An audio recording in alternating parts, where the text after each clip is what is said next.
Hey everybody, welcome back to Video of Cannabis Creation. Today I actually have a off-road RC car I built. Sorry for all the noise in the background, it's just pretty windy out right now and everything. But so yeah, I built this. It's 4-wheel drive, took me about 3.5 days, and still been having problems with it, like the tires falling off of the axles. So pretty much I'm going to go into detail about how it's built, show you a diagram of how the electronics go together, and do a test drive. So let's get started. So first of all, as you can see, there's a body on the car.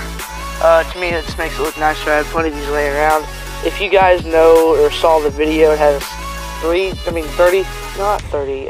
13,000 views now, I think. It's still rising, so I'm really glad you guys did that. It actually has 80 something likes, I think 82 last time I checked. Really guys, I'm very happy you did that. I know it's not just my subscribers, there's plenty of other random viewers.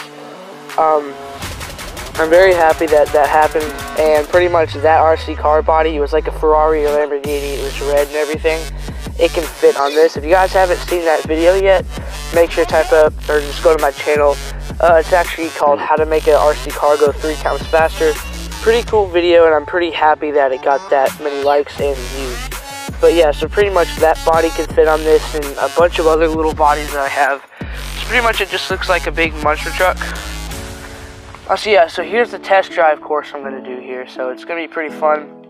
But anyway, so it doesn't have suspension if you already didn't notice, but it's very flexible because of how big the body is. And the little thing like the popsicle sticks I put there, connecting like pretty much the whole thing together, it is as strong as it could be, but the good thing about it is it's flexible too. And I tried to design it that way. I have 4 shock suspension stuff, or springs, or whatever you want to call it. I have 4 of those that I was saving for something like this, but I want to build something smaller with that. Okay, it's making a lot of noise, if you guys didn't hear that. Anyway, so yeah, here's the steering right here. Pretty much what that does is it turns this, if I can get this in the zoom. There we go. Come on, zoom in. Well, I hope you guys can see this just fine. So pretty much what this does is this little motor right here, it turns this, which is connected to this motor. And this motor right here, that is the front wheel drive. And then the back motor is the back wheel drive. So yeah, it's 4-wheel drive like I said. And next thing I'm going to talk about is the axles. Pretty much what it is are straws. I cut straws, put one of it inside of the other, that way it makes it stronger. Yeah, you see the suspension going on right there? That's because of the flexible body, but yeah, that's what I was talking about earlier. But yeah, so these straws, I put one inside of the other so it makes it stronger. Then I filled it with little pieces of cardboard and glue, and then glued it to the axles.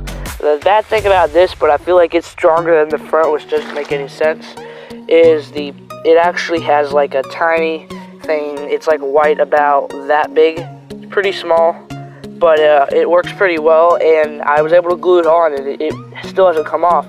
Now the front has a metal axle about this long, and that one's like that long. It's plastic, so it really doesn't make sense, but the fact that it's metal might be why, because it is pretty slippery. And I keep hot gluing it. I'm thinking about Gorilla Gluing, if you guys know what that is, because it works a lot better than hot glue. But yeah, so pretty much the axle actually runs pretty much from there to like there. It's pretty far on both sides of it. So yeah, that's pretty much about the axles. Now I'm going to go more about the body. Now the body actually has the battery inside of it. So let me switch the car around for you and take the body off. Yeah, there's an LED light right there. I put that there, that way it indicates it's on. So pretty much, yeah, I have a 4.8 volt battery. Previously I had a 6.4 volt, but unfortunately what happened, I don't really know what happened, but it stopped charging, and I don't really have a way to charge it anymore. So yeah, pretty much, there's a 4.8 volt battery. It's attached by a rubber band, and then if I can kind of cover up this LED, these are the cords here, so pretty much that's how it charges. I was able to stick the cords in the holes right there and then tape it over. I don't really mind using tape every now and then when I do that. But yeah, it looks pretty cool, works well and everything. But really like this RC car. So let's get to the test drive. But wait, actually before I do that, I'm gonna show you how this body goes on. That way if you guys build this, you know how to attach the body and still be able to take it off. Because this did take me a little while. It might take you guys quicker. It's pretty much right here I have a popsicle stick with a little dab of hot glue right there. That way I can just like snap it in place. And this actually does work well, the bumper, because the bumpers actually really are what attach this thing.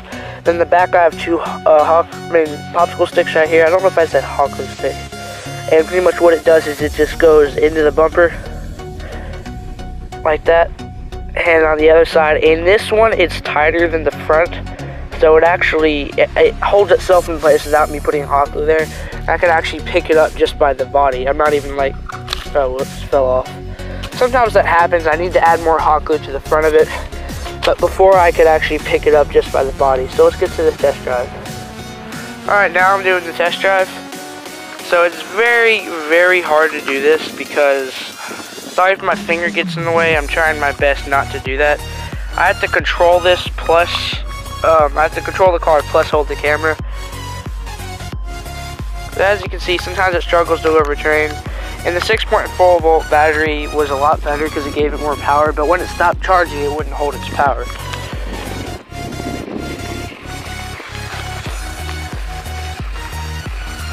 It goes pretty slow right now, but it's actually not that bad. As you can see, the front tire is wiggling. That's just because of how I put it on. Didn't really want it to do that, but come on. Oh, I see why it's stuck. It's on this big ledge here. Now this thing, I didn't make it waterproof, but it actually does work pretty well in the water. It doesn't really spin out because it has these massive tires, and it's not, the water doesn't really mess it up.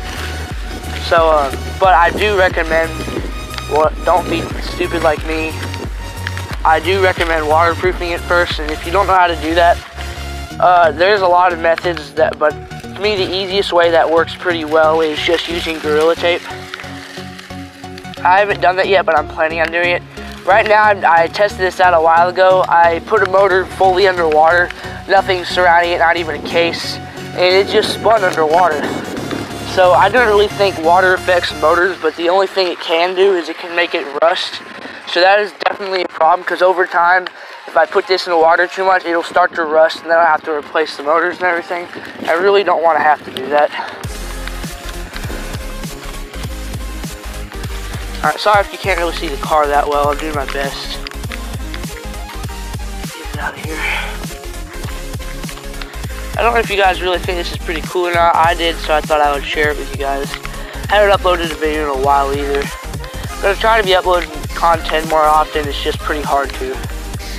Come on, yeah, it's losing power. It's been on for so long when I was showing you guys how it worked. Alright. Come on, don't get stuck. Yeah, before the 6.4 volt battery, when it was actually working, it would just run over anything. It was actually, it looked like a, it's so blurry. It looked really cool and everything. But as you can see, it goes through terrain and everything pretty well. Not a bad RC car. This thing didn't cost me too much money to make. Probably about, the motors and everything cost about $4 a piece, and I used three of them. So that itself cost about, I don't know, somewhere around $15 to $12. Wasn't that bad or anything, but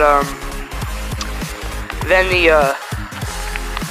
the circuit board itself, that cost about somewhere around $5 or so. Wasn't that bad. The circuit board, to be honest with you, I actually got it out of a Five Below car. If you know what Five Below is, it's pretty much just a store that has very cheap stuff. So I just found an RC car, thought I'd pick it up and mess around with it, and that is how I did this. So yeah, it really actually didn't cost me much over $20 to make. The body I just got from Walmart. It was an old RC car. So pretty much, if you guys are wondering where I get my parts, what I do is most of the time I actually just find old RC. Sometimes you can find stuff like that off of eBay. Like, you can find some pretty good RC parts off of eBay, make your own thing out of it. It's just a lot cheaper than buying one yourself. So normally when I can't afford something, I just go ahead and buy it myself. But yeah, guys, that's pretty much the end of the test drive. Let's get right ahead into the diagram of how this thing works. Alright everyone, here's the diagram. Now, if you guys already know how this works, then that is fine. You can skip this part. But if you guys don't, then this is why I'm doing this. It's pretty much right here. Let's start off with the battery. The battery, as you can see before, it was blue. So pretty much right now I have the positive and the negative. So negative is black and positive is red. And as you can see, I have two switches right here. It doesn't matter which switch you have. As long as you have a switch, you don't even have to have a switch. But pretty much what the switch does is, what it's going to do is it's going to, like, you can cut the cord, add a switch. What it does is, when it's off, it's breaking the connection, but when it turns back on, the connection is on again. So that's pretty much what a switch does. So yeah, if you guys are already wondering why am I doing this, it's just for beginners or someone who wants to know how to do this. So pretty much right here, if you guys are wondering how the four-wheel drive works, so I'm going to show you that. So here's the circuit board. This is not really necessarily what a circuit board looks like, aside from my poor handwriting and everything. So yeah, here's the circuit board. So pretty much what you're going to have is you're going to have your steering controls. So pretty much you hook this up to your steering motor, and then your drive controls. You're going to hook this up to your motors for driving. And you could say motor or motors depending on if you have four-wheel drive or just two-wheel drive. So pretty much I have my two motors, 1 and 2. And what that is going to do is it doesn't matter what color cord you have. I just chose black and red. And right here, when it meets in the middle, it is going to be disconnected. But if you can see right there, I have put, like, that's supposed to be like a wire right there. What that's going to do is, this is how normally I do it. You can solder it together, but I would not really recommend doing that while doing this, because you're not really working on a circuit board, but you can if you have one and you want to. Pretty much what I do is, when the two cords meet, this does also have to be the same. Like, you can't twist the cords up and then connect them back. That doesn't work. So pretty much what you're going to do is what I do is I twist both of it together, both of the cords together. Then I take my two here, because I don't have four cords, which is what I would have needed before. Pretty much what this is doing is shorting it out. So I have two cords. I just chose random colors. I have a yellow and a blue. So the blue can go to this one and yellow can go to this one. It doesn't matter which one it goes to, but if you have your remote, you push it forward and it goes backwards, and just switch it around. And then if it goes forward, when you push forward, then you did it right. And then what I do is usually I put electrical tape on it after I do that. And now that just is the same here. Now here I have my steering motor. So that's the bottom view of the motor. I don't know if it's the bottom view. That's the top view right there. I guess that'd be the back side view. So pretty much my motor is facing down right now. Now that's pretty easy. There's no two motors involved in this. You just hook your two cords up, and if you turn left and it goes right, then just switch it around. Pretty much the same principle here. So yeah, I have my wheels, tires, or whatever, and I have my axles, batteries, switches. Pretty much there's not really much to say about it. If you guys like this video, make sure to comment, subscribe, and like it and everything. If you guys need some more help, make sure to comment down below. And yeah, it's pretty much it for today's video. So see you in the next video. Peace.